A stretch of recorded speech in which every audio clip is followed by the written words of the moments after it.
Alright, who is our next guest? Gary Flinn. Ladies and gentlemen, would you please welcome Flint's very own historian and book writer, Mr. Gary Flinn. Yay, Gary! Thank you. You may recall a few months ago, I brought along a manuscript. And last spring, you may have seen me with a notebook with page proofs. Now I have the physical book, Hidden History of Flint. And you're going to be at the book show Saturday, right? Yes, I will. I'll be doing a presentation upstairs at the Flint Public Library from 12:30 to 1, and then from 1 to 5 I'll be among the other local authors selling and signing copies of my book.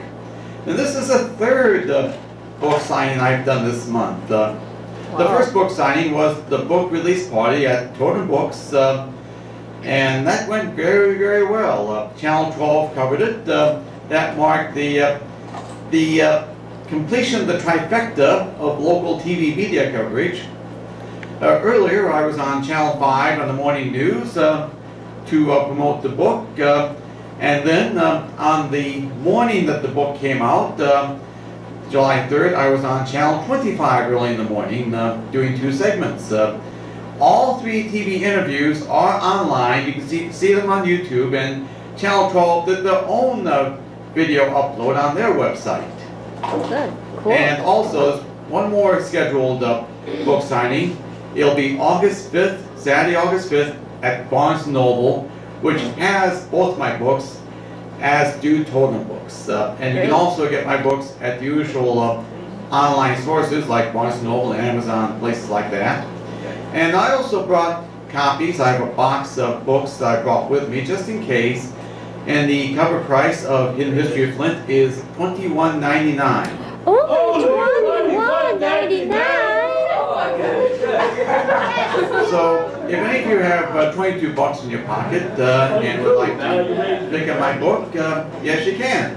Okay. Now, the teaser on the back cover mentions, as I'll conclude, that the book explains how the 2014 water crisis was a half-century in the making. Well, I'm going to explain why it was a half-century in the making as I read a chapter titled The First Flint Water Scandal. Oh, yeah. Cool. Let's go back to the mid-1950s. The Flint area was still growing, and the auto plants were humming. Flint was getting its water from the Flint River. The river water is treated at the Flint Water Plant on North Dort Highway and Stewart Avenue. But there was concern at that time that water from the river might not be sufficient in the future to meet the needs of the Flint metropolitan area.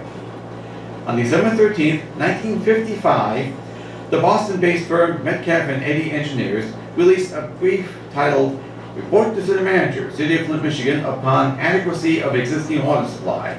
In a nutshell, the report recommended that the city find a better source of water to meet future needs. Another report, issued in 1963 by the New York Geological Survey, mentioned that the city was planning a pipeline from Lake Huron to Flint to provide a more reliable source for water. A confidential land agent for the city, Claude O. Darby Sr., had recommended the purchase of 3 acres of land along Lake Huron in Satellite County's Worth Township for $75,000 on January 9, 1962. The land was intended for use as a pumping station for the proposed water pipeline.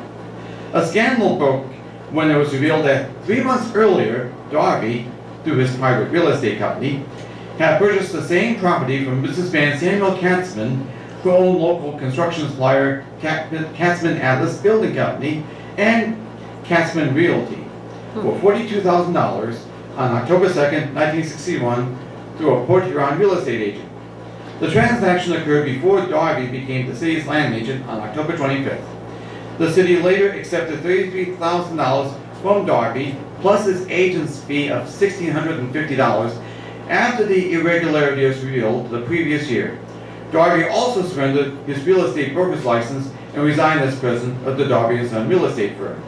Now, I'll digress. At this point, Jenny can insert a photo of Claude O. Darby Sr., the the guilty party in this chapter. Now back to the text. Darby's trial on charges of obtaining money under false pretenses was moved by Genesee County Circuit Court Judge Stuart Newblatt on November 26, 1963 from Flint to Niles, with the trial date set for December 17th. On December 6th, a one-man grand jury consisting of Circuit Court Judge Don D. Parker launched an investigation into the land deal.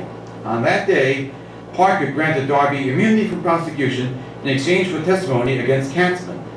That led to the dismissal of charges against Darby by Judge Newblatt on December 13th.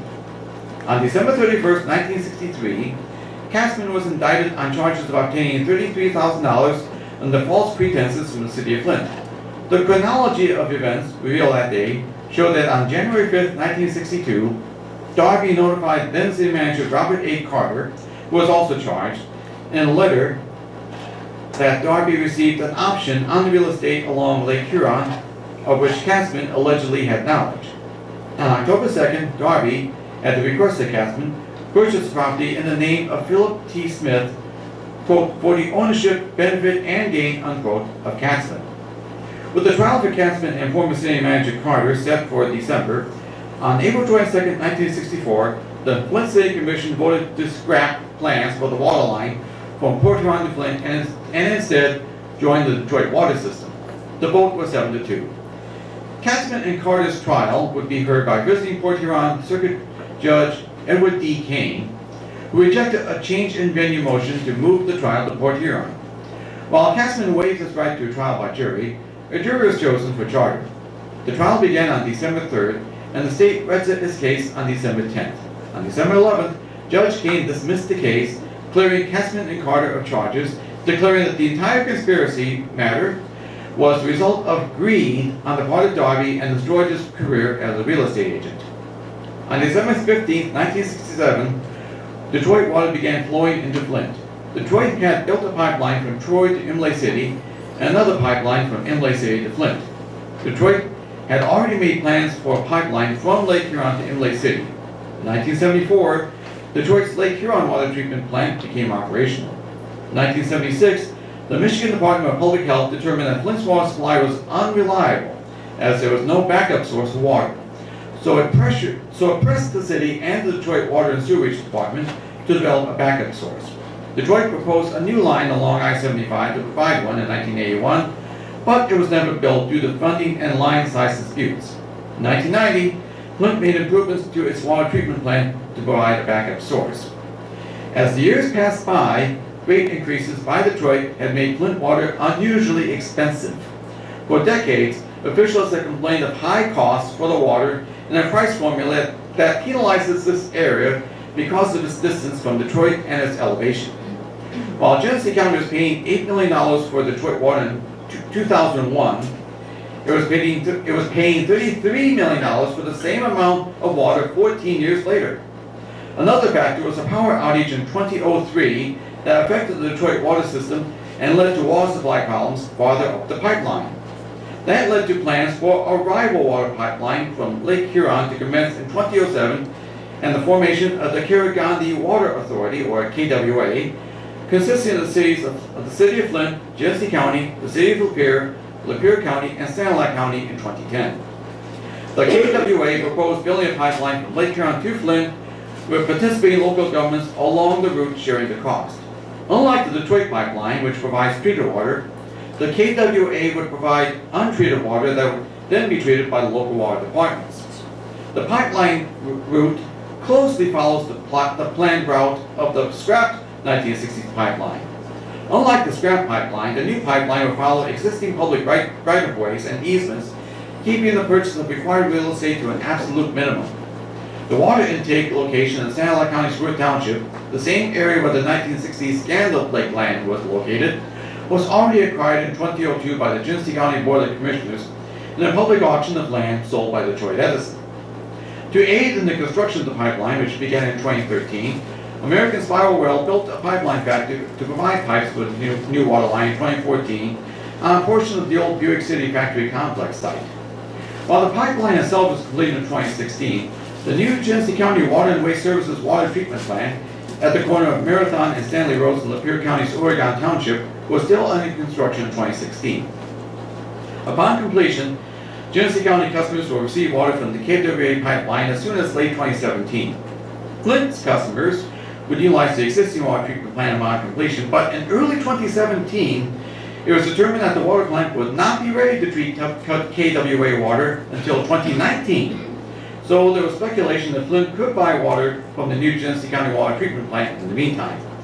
The city of Flint's financial problems, which led Michigan Governor Greg Snyder to appoint emergency financial managers to run the city, led to complications after the Flint City Council voted in 2013 to switch water source from Detroit to the KWA pipeline upon its completion. But the Detroit Water and Sewage Department terminated its contract with the city of Flint before the KWA pipeline became operational, which led to the second Flint Water Scandal, the subject of the chapter 35 in this book, but I'll skip that because you probably know the story already. Yeah. However, since the deadline for this book was last March, I could not include more recent developments, such as the mayor's proposal for a long-term 30-year contract with the Great Lakes Water Authority. That's the old Flint the old Detroit Water and Sewage Department, which I thought was a bad idea because we don't know what the water bill for you and I would be. I favor, upon completion, as I mentioned in the book, when the Genesee County new water plant in Columbiaville, Oregon Township, becomes operational online, I would like the city to buy water from Genesee County because I think that would be cheaper and the city would have more control because obviously the city is part of the KWA, while the city has nothing to do with the Great Lakes Water Authority. So that's my piece right now. And I'll stick around a little bit just in case you'd like to buy this book for $21.99. Only $21.99. Only $21.99. Yeah. Well, I'll stick around a little bit and I'll enjoy the rest of the entertainment tonight. Thank you very much.